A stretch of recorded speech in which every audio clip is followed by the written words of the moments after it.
এক সপ্তাহ পর যখন তিনি গেলেন তখন বাদশাহ এবং উজির এর আগেই পরামর্শ করে রেখেছে যে তাকে কি বলা যেতে পারে, কি শর্ত দেওয়া যায়, কিভাবে তাকে এই প্রস্তাব প্রত্যাখ্যান করার জন্য বাধ্য করা যায়।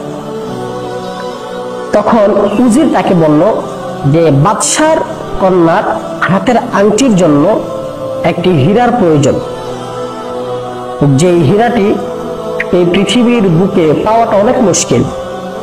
এটি বিশাল বড় পাহাড়ের তলদেশে পাওয়া যায়, হয়তো বরফ গলিত পাহাড়ের নিচে পাওয়া যেতে পারে। তো এটা কিভাবে আনবা, কোথা থেকে আনবা, এটা তুমি ভালো জানো। ওই হিরেটাই যদি এনে দিতে পারো তাহলে তোমার সাথে বাদশার কন্যাকে বিবাহ দেওয়া হবে। তখন ওই ফকির দরবেশ চলে গেলেন। অজানা পথে সে হাঁটতেছে আর আল্লাহ পাক রব্বুল আলামিনের কাছে দোয়া করতেছে যে হ্যাঁ, আমি কি করব। একটি কথা মনে রাখবেন, বলে রাখা দরকার যে ওই বুজুর্গ সবসময় আল্লাহর উপরে ভরসা করতেন, আল্লাহ পাক রব্বুল আলামিনের হুকুমের অপেক্ষায় থাকতেন। আল্লাহ পাক রব্বুল আলামিন যখন যেটা করতেন সেটার উপরে সে রাজি এবং খুশি হয়ে যেতেন। আল্লাহ পাক রব্বুল আলামিনের পক্ষ থেকে যে নির্দেশ আসতো সেই নির্দেশ মোতাবেক সে কাজ করার জন্য চেষ্টা করত। বলে সে আল্লাহ পাক রব্বুল আলামিন এই নির্দেশ করেছেন, এই কাজ করতে বলতেছে, এই কাজ করতে হবে, সেটা বুঝি কিভাবে? ভাই, আপনি আর আমি যখন ওরকম পর্যায়ে পৌঁছে যাব তখন আপনি আর আমি অবশ্যই বুঝে নিতে পারবো যে আল্লাহ এখন আমার কাছ থেকে কি জিনিস চাইতেছে, এখন আমার কোন কাজটা করার হুকুম আল্লাহ পাক রব্বুল আলামিন দিচ্ছে, কোন কাজটা এখন আমার করতে হবে। সাধারণত ভাবে দুনিয়ার নাখান্দা প্রেমিক প্রেমিকাদের কথাই বলি যে প্রেমিকা আমার কাছ থেকে এখন কি চায় এটা প্রেমিক খুব ভালো করে জানে, প্রেমিক আমার কাছ থেকে কি চায় প্রেমিকা খুব ভালো করে জানে। এই মুহূর্তে সে আমার কাছ থেকে কি চাইতে পারে, এই মুহূর্তে সে আমার কাছ থেকে কি পাও না। যাই হোক, এটা আশিক এবং মাশুকের প্রেম নীলা, ওগুলা অন্য কেউ বুঝবে না। তো ওই বুজুর্গ হাঁটতেছে, চলতেছে, তার মন যেদিকে যেতে বলে সে সেদিকে যাচ্ছে অজানা পথে। একদম যেতে যেতে যেতে 1 মাস পর এরকম একটি স্থানে গিয়ে সে পৌঁছল যেখানে চারিদিকে পাহাড় আর পাহাড়। সন্ধ্যা হয়ে গেল, মাগরিবের নামাজ সে আদায় করলো। কি খাবে? গাছের ফলমূল পাতা ইত্যাদি খেয়ে তার সময়ে রাত্রের সময়টা অতিবাহিত করলো। সে ভাবনা সাগরে ডুবে থাকাকালীন আল্লাহ পাক রব্বুল আলামিনের কাছে দোয়া করতেছে, মনে মনে ভাবতেছে আমি কোথায় পাবো এই হীরা। এই ভাবতে ভাবতে ভাবতে ভাবতে সে ঘুমিয়ে পড়ছে। ঘুমানোর পর সে অনুভব করতেছে যে তাকে যেন কেউ বলতেছে, এই তাড়াতাড়ি ওঠো, উঠে এই সমস্ত বরফ গুলা কেটে রাস্তা পরিষ্কার করো, তারপরে তুমি তোমার গন্তব্য স্থানে চলে যাবে, এখানে বেশিক্ষণ অবস্থান করিও না। সে তাড়াতাড়ি ঘুম থেকে উঠে গেল, দেখতেছে চারিদিকে বরফ জমে গেছে। ওই এলাকার সে যে জায়গায় ছিল পাহাড়ের চারিদিকে কি জমে গেছে? বরফ জমে গেছে। এখন ওই বরফ না কাটা আগ পর্যন্ত সে এখান থেকে বের হতে পারবে না। পরিস্থিতিটি এরকম, বরফ কেটে কেটে তারপরে তাকে রাস্তা বের করে যেতে হবে। যাই হোক, সে বরফ কাটা শুরু করলো। বরফ কাটতে কাটতে কাটতে কাটতে এক পর্যায়ে তার কাঙ্ক্ষিত সেই হিরেটি ওখানে পেয়ে গেল। সে যেন 7 রাজা ধন পেয়ে গেল। তখন সে বাদশার দরবার হাসতে হাসতে দ্রুত গতিতে চলে গেলেন। যাওয়ার পরে উজিরের কাছে যখন তা পেশ করলেন, উজির দেখে তা আশ্চর্য হয়ে গেলেন, এই জিনিসটি কিভাবে পান। শর্ত মোতাবেক তার বিবাহ একদম নিশ্চিত। বাদশাহ এই দৃশ্য দেখে তখন উজিরকে বলতেছে যে একে আরেকটি কঠিন শর্তের ভিতরে ফেলা হোক, যেটা পালন করতে অসম্ভব হয়ে যায়। যাই হোক, উজির তাকে আবার দ্বিতীয় একটি শর্ত দিল যে তুমি প্রথম শর্তটা পাশ করেছো, যাই হোক এখন তোমাকে দ্বিতীয় আরেকটি পরীক্ষা দিতে হবে, দ্বিতীয় আরেকটি শর্ত মোতাবেক তোমাকে কাজ করতে হবে।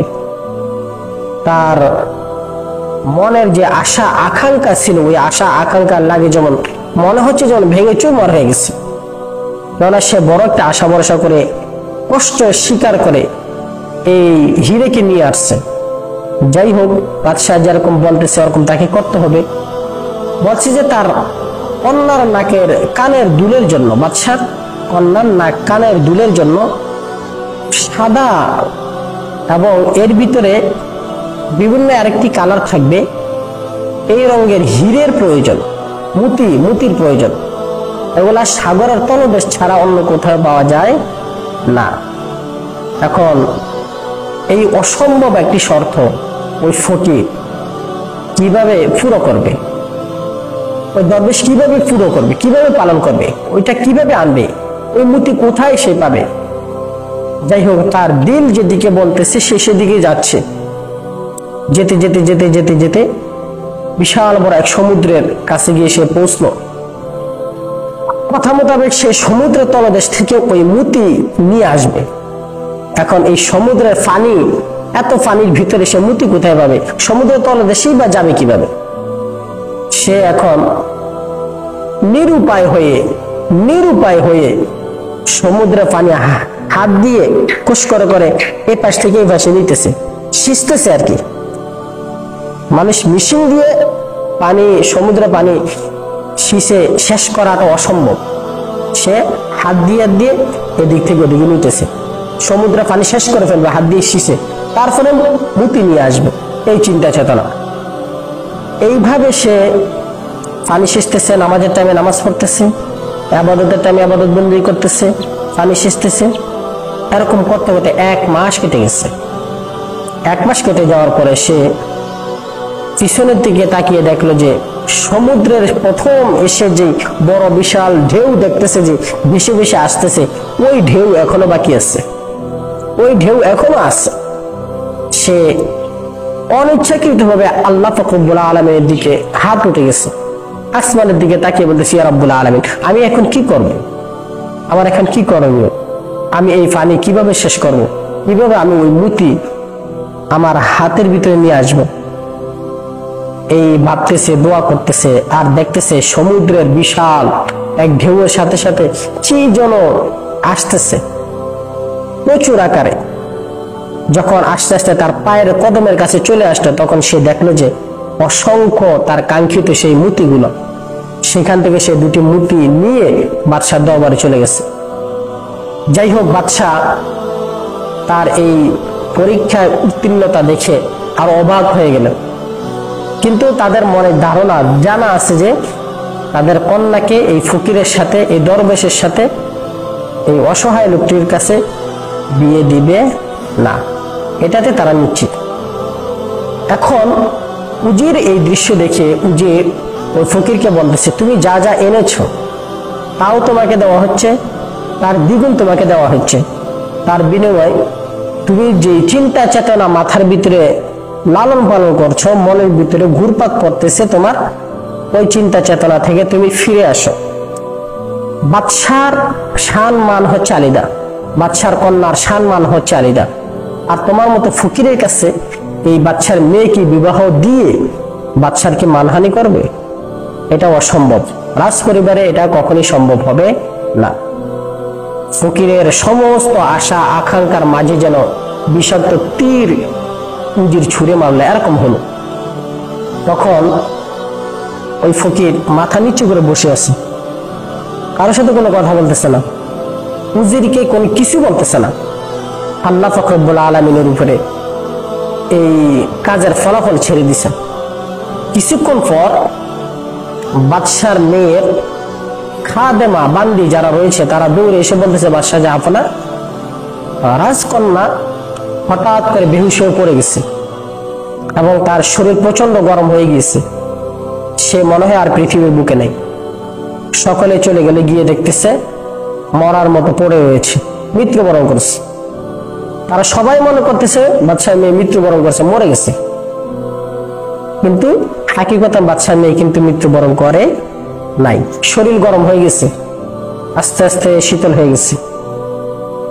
সকলে মৃত মনে করে বাদশার মেয়ের জানাজার কাফন দাফনের ব্যবস্থা করলো। জানাজার খাটিয়া সকলে প্রস্তুতি করার পর, সবকিছু কাজকর্ম সারার পর নিয়ে যাচ্ছে। এর ভিতরে ওই ফকির তার যে স্থানে বসা ছিল, সে নিশ্চিন্তায় বসেছিল। তার চেহারার মধ্যে, তার কপালে এরকম চিন্তা চেতনার কোনো ভাস নেই যে আমার প্রিয়তমা দুনিয়ার বুক থেকে চলে গেছে, দুনিয়ার বুক ছেড়ে চলে গেছে, তার জন্য শোক করতে হবে, চিন্তা চেতনা, মানে একজন কাছের মানুষ যখন মরে যায় তখন মানুষের যেটা পরিস্থিতি হয়, ওরকম কোনো রং ঢং তার ভিতরে ছিল না, ওরকম কোনো রং ঢং তার ভিতরে নাই, কোনো ফিলিংসই নাই যে একজন মানুষ মরে গেছে। যে দেখে মনে হচ্ছে যেন সে কি যেন ভাবতেছে, চিন্তা করতেছে। যাই হোক, জানাজার খাটিয়ে যখন নিয়ে যাচ্ছে তখন ওই ফকিরও পিছনে পিছনে যাচ্ছে।